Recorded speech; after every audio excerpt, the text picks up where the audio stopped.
Ya, Assalamualaikum warahmatullahi wabarakatuh. Eh, Kali ini pembahasan kita adalah tentang internal control, pengendalian internal, dan CAS. Materi ini ada di chapter 8, buku Warren and Reeve, edisi 27E. Ya, langsung kita mulai aja. Untuk pengendalian internal, ini akan saya bahas, sekilas saya bahas. Jadi, kenapa sih dalam perusahaan itu butuh dilakukan pengendalian internal? Jadi pengendalian internal itu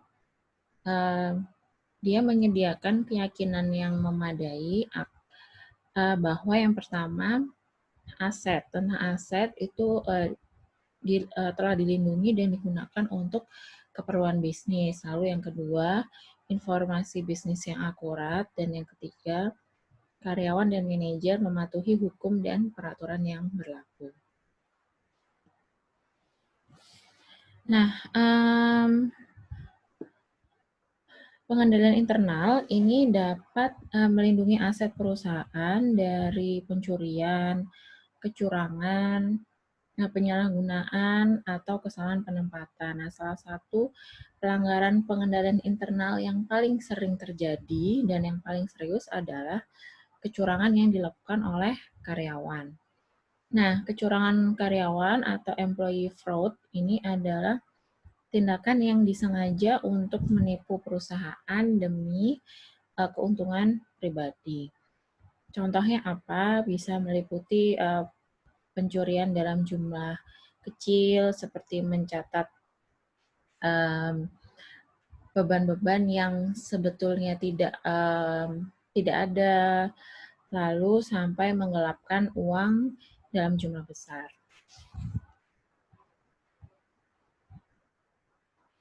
Nah, jadi tiga tujuan pengendalian internal tadi, yang aset dilindungi, informasi bisnis, dan memastikan bahwa karyawan dan manajer mematuhi peraturan yang berlaku, itu dapat dicapai dengan menerapkan 5 unsur pengendalian internal. Nah, yang pertama itu adalah lingkungan pengendalian, yang kedua penilaian resiko, yang ketiga prosedur pengendalian, yang keempat pengawasan, dan yang kelima informasi dan komunikasi.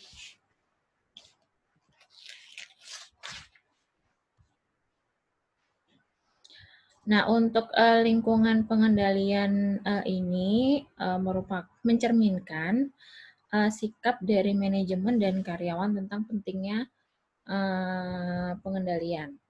Ada 3 faktor yang mempengaruhi. Yang pertama adalah filosofi manajemen dan gaya operasi. Jadi masing-masing perusahaan itu punya filosofi manajemennya sendiri-sendiri dan gaya operasionalnya sendiri-sendiri. Lalu yang kedua, struktur organisasi perusahaan. Dalam struktur organisasi perusahaan ini juga akan mempengaruhi bagaimana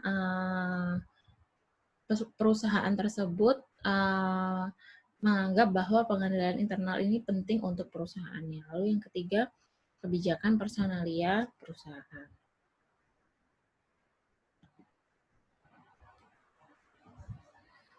Lalu untuk penilaian resiko, penilaian resiko ini semua perusahaan itu pasti menghadapi resiko, seperti di sini dicontohkan adalah perubahan permintaan pelanggan, lalu ancaman dari pesaing, perubahan peraturan, perubahan dalam faktor-faktor ekonomi secara makro yang tidak bisa dikendalikan oleh perusahaan.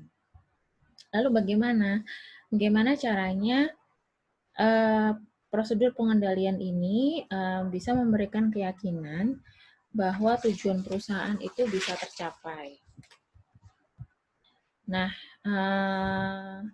jadi caranya adalah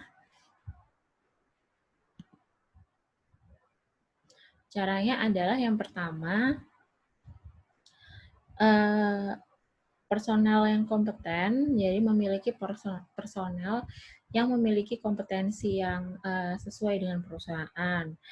Lalu rotasi kerja dan cuti wajib. Jadi rotasi kerja itu juga penting bagi perusahaan supaya satu individu itu tidak ada tidak berada pada satu posisi atau divisi yang sama terus-menerus, karena itu akan bisa menimbulkan employee fraud.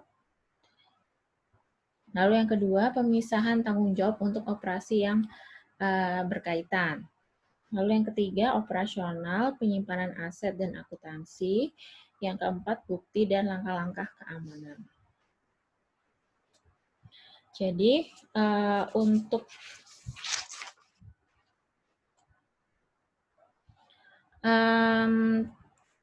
pemisahan, contohnya untuk pemisahan tanggung jawab untuk operasi yang berkaitan ini maksudnya adalah memisahkan tanggung jawab kepada dua orang atau lebih. Jadi jangan hanya memberikan tanggung jawab atas suatu pekerjaan atau suatu divisi itu hanya pada satu orang. Karena ini akan bisa menekan kemungkinan terjadinya ketidakefisiensian, lalu kesalahan dan kecurangan. Lalu yang selanjutnya itu adalah monitoring.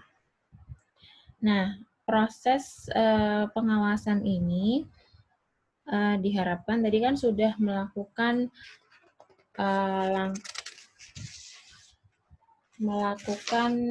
prosedur penilaian resiko, lalu prosedur pengendalian, lalu yang selanjutnya yang dilakukan adalah mengawasi bagaimana prosedur yang sudah ditetapkan itu apakah sudah dijalankan atau tidak. Nah, pengawasan terhadap sistem pengendalian internal ini dapat menemukan kelemahan-kelemahan dan memperbaiki efektivitas pengendalian. Evaluasi terhadap pengawasan dilakukan pada saat terjadi perubahan besar dalam strategi manajemen senior, struktur bisnis, atau operasi. Nah, upaya pengendalian yang berkelanjutan itu termasuk di dalamnya memantau perilaku dan karyawan, serta mengontrol sistem akuntansi.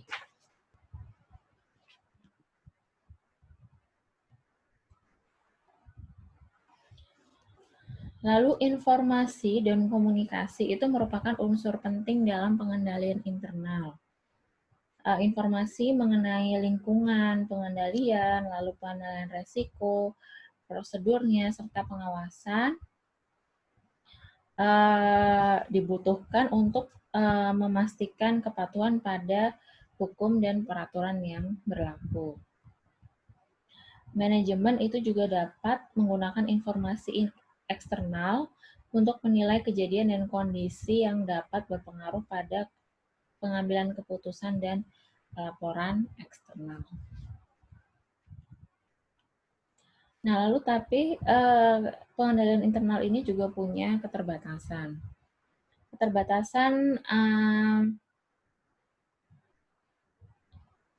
Keterbatasannya adalah jadi di sistem pengendalian internal ini hanya bisa memberikan keyakinan, tapi tidak memberikan jaminan bahwa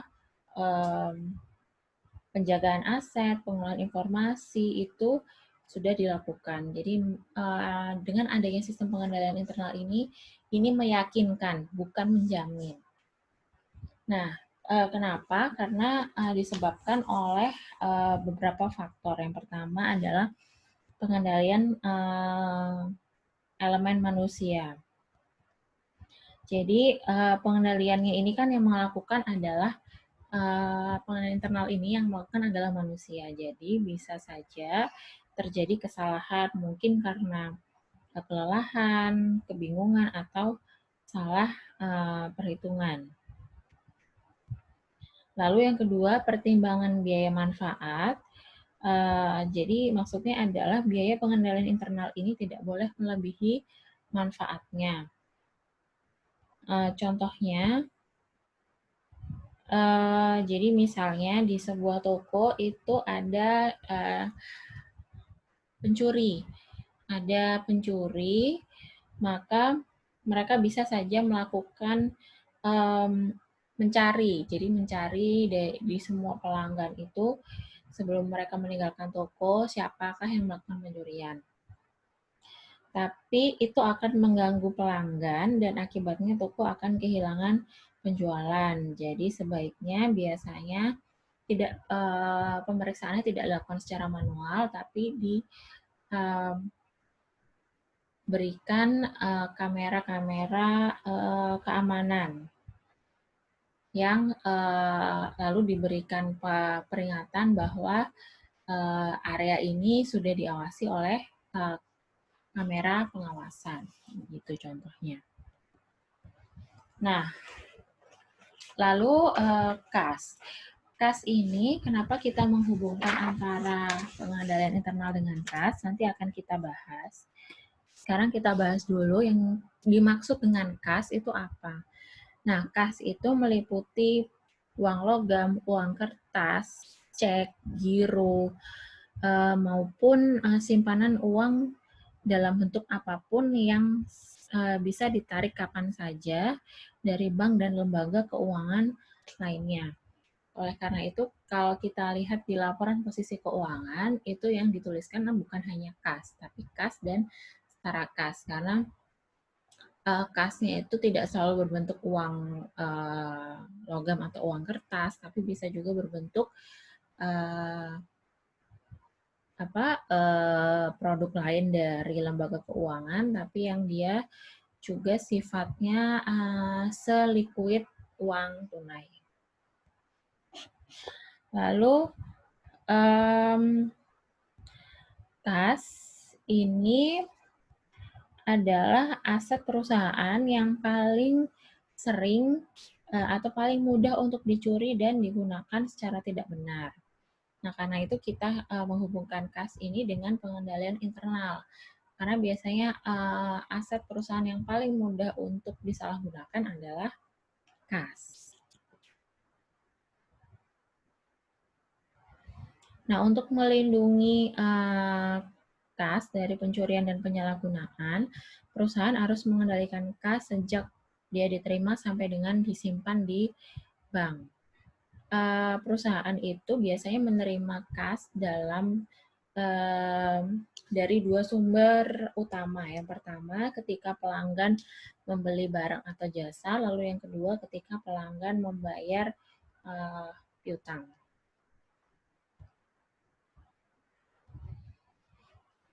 Nah, yang pertama, kas yang diterima dari penjualan tunai, itu pengendaliannya yang penting adalah untuk melindungi kas itu adalah di mesin kasirnya. Jadi penggunaan mesin kasir digunakan untuk mengendalikan kas. Jadi supaya pencatatannya itu sudah tersistem dan bukan secara manual.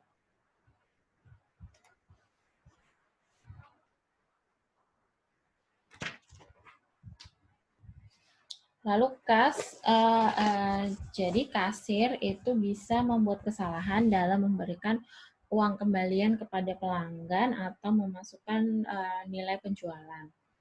Sehingga akibatnya jumlah uang yang di tangan itu akan berbeda dengan jumlah penjualan secara tunai. Selisih tersebut akan dicatat dalam akun kas kurang atau kas lebih. Contohnya, di sini bisa kita lihat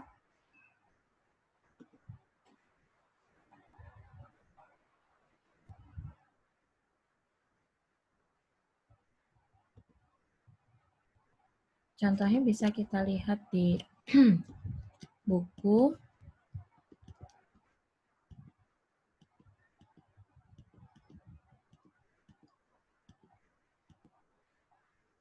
Nah, ini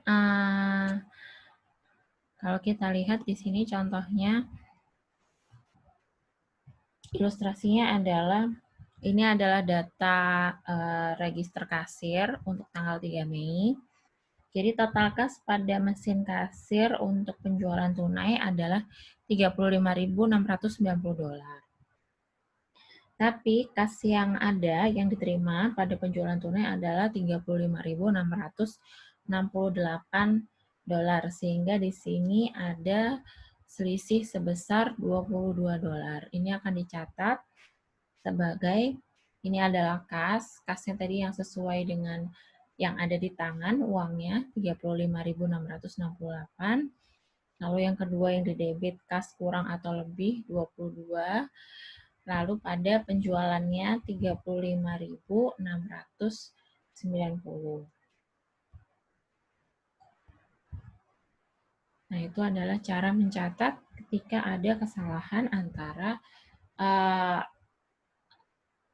uang yang dipegang dengan yang tercatat di mesin kasir. Lalu yang selanjutnya,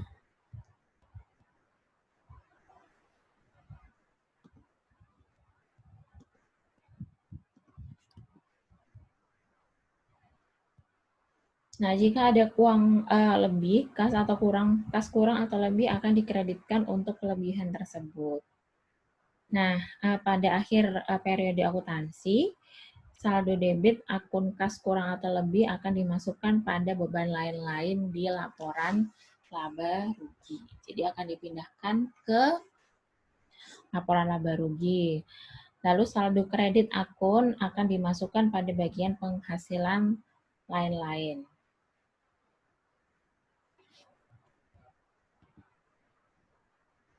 Lalu kas yang diterima melalui cek atau giro.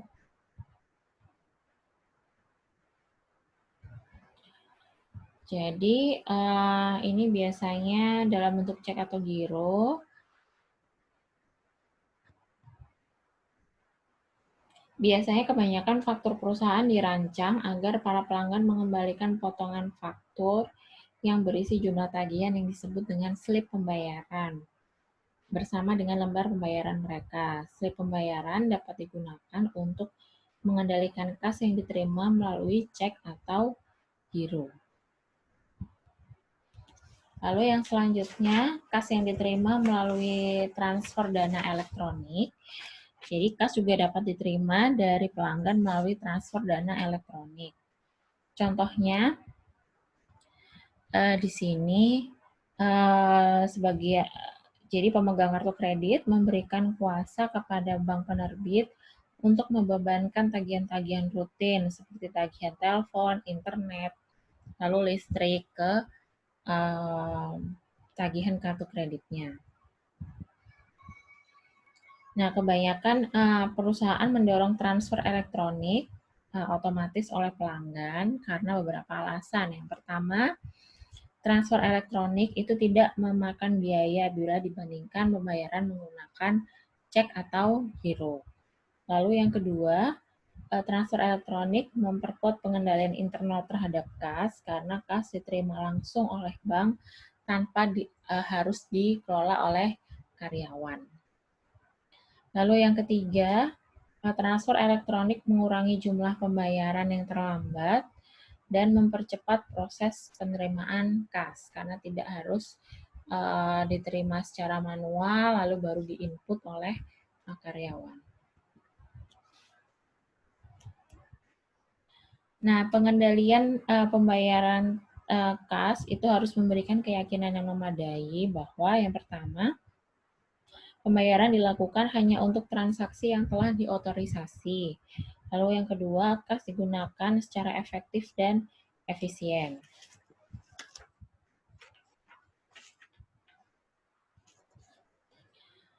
Nah, untuk sistem voucher ini merupakan serangkaian prosedur untuk mengizinkan dan mencatat liabilitas dan pembayaran kas.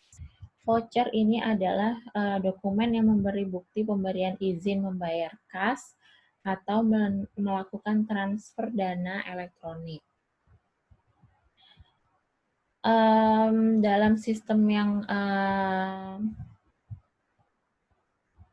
dalam sistem manual, biasanya voucher ini disiapkan untuk pembelian barang. Nah, voucher ini harus dilengkapi dengan faktur, pesanan pembelian, dan laporan penerimaan barang.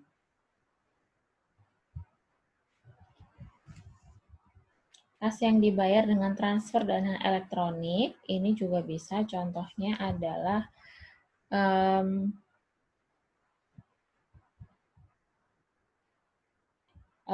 menarik kas dari rekening bank menggunakan mesin ATM.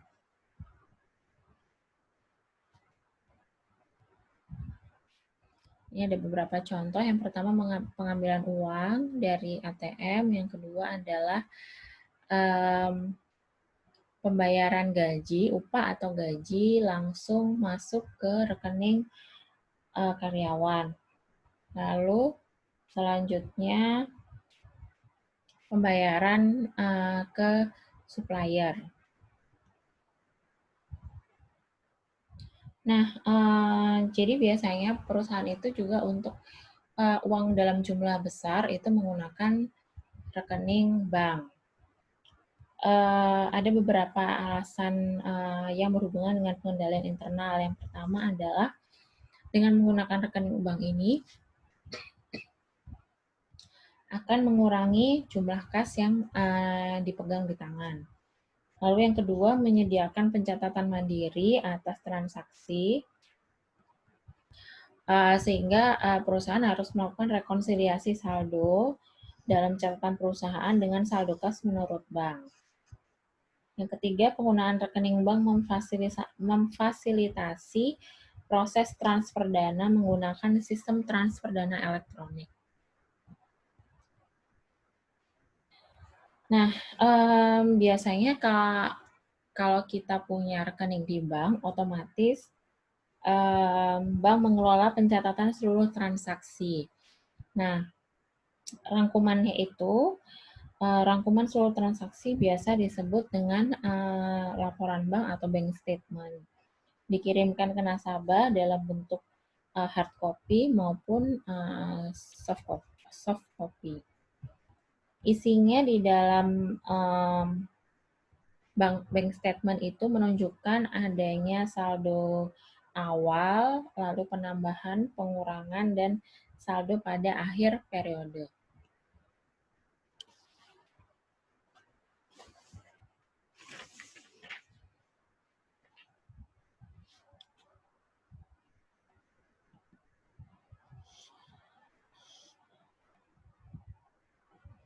Nah, ini saldo rekening bank dalam bank nasabah dalam catatan bank merupakan liabilitas, sehingga rekening bank memiliki saldo kredit dalam catatan bank. Makanya kalau kita lihat ketika kita setor dana di rekening, itu akan tercatat sebagai uang masuknya akan tercatat sebagai kredit, dan ketika kita mengambil uang akan dicatat sebagai debit. Nah, ini adalah beberapa contoh transaksi apa yang dicatat sebagai kredit oleh bank. Jadi misalnya setoran, lalu penerimaan pembayaran, itu adalah contoh yang dicatat sebagai kredit di bank. Lalu yang debitnya contohnya adalah pembayaran, beban administrasi, lalu cek yang dikembalikan karena ketika mau dicairkan uangnya tidak mencukupi. Lalu yang keempat, koreksi. Ini adalah tampilan beberapa jenis kode memo kredit dan debit yang ada di bank. Jadi kalau misalnya kalian kita pernah mencetak bank statement, itu akan ada beberapa kode-kode seperti ini yang tercatat di bank statement. Nah, laporan bank ini adalah sebagai alat pengendali terhadap kas. Karena itu, ini harus kita bandingkan antara laporan yang dikeluarkan oleh bank dengan laporan yang dicatat oleh perusahaan. Nah, perbandingan ini kita namakan dengan rekonsiliasi bank. Rekonsiliasi bank ini merupakan analisis informasi dan jumlah yang menyebabkan saldo kas yang dilaporkan dalam rekening bank berbeda dengan saldo dalam buku besar milik perusahaan. Jadi tujuannya adalah untuk menghasilkan saldo kas yang disesuaikan. Lalu rekonsiliasi bank ini biasanya dibagi dalam 2 bagian. Yang pertama adalah bagiannya bank, dimulai dengan saldo kas menurut rekening bank dan berakhir dengan saldo kas yang disesuaikan. Lalu yang kedua adalah bagian dari perusahaan, karena kan kita ingin membandingkan antara yang dicatat oleh bank dengan yang dicatat oleh perusahaan. Bagian perusahaan itu dimulai dengan saldo kas menurut catatan perusahaan dan berakhir dengan saldo yang disesuaikan. Nah, di akhir itu kedua jumlah saldo yang telah disesuaikan itu jumlahnya harus sama. Nah, ini adalah bentuk penyajian rekonsiliasi bank. Ini kalau bank section, ini bagiannya bank, itu dimulai dengan kas menurut bank, lalu ditambah atau dikurangi sesuai dengan apa transaksi-transaksi apa yang mungkin belum tercatat oleh bank. Contohnya misalnya di sini debit ini adalah setoran yang belum dicatat oleh bank. Lalu untuk pengurangannya adalah cek yang belum diuangkan. Lalu ini adalah saldo yang disesuaikan. Lalu ini adalah saldo kas menurut perusahaan. Ini company section-nya dimulai dengan saldo kas menurut perusahaan. Lalu penambahannya di sini contohnya adalah pembayaran piutang yang diterima oleh bank. Pengurangnya ini contohnya adalah cek kosong, lalu beban administrasi bank. Nah, setelah itu ketemu saldo yang disesuaikan. Nah, saldo yang di sini dan yang di sini ini nilainya harus sama.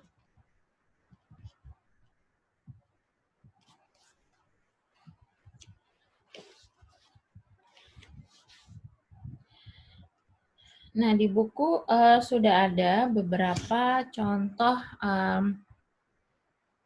transaksi-transaksi apa yang bisa kita masukkan sebagai penambah atau pengurang dari saldo. Misalnya untuk yang sisi bank. Di sisi bank ini adalah penambahannya untuk deposit yang tidak dicatat oleh bank. Pengurangnya contohnya adalah outstanding check. Jadi cek yang sedang beredar contohnya.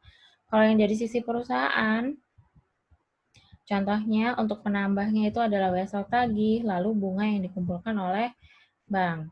Untuk pengurangnya contohnya adalah cek kosong, lalu beban administrasi. Nah, selanjutnya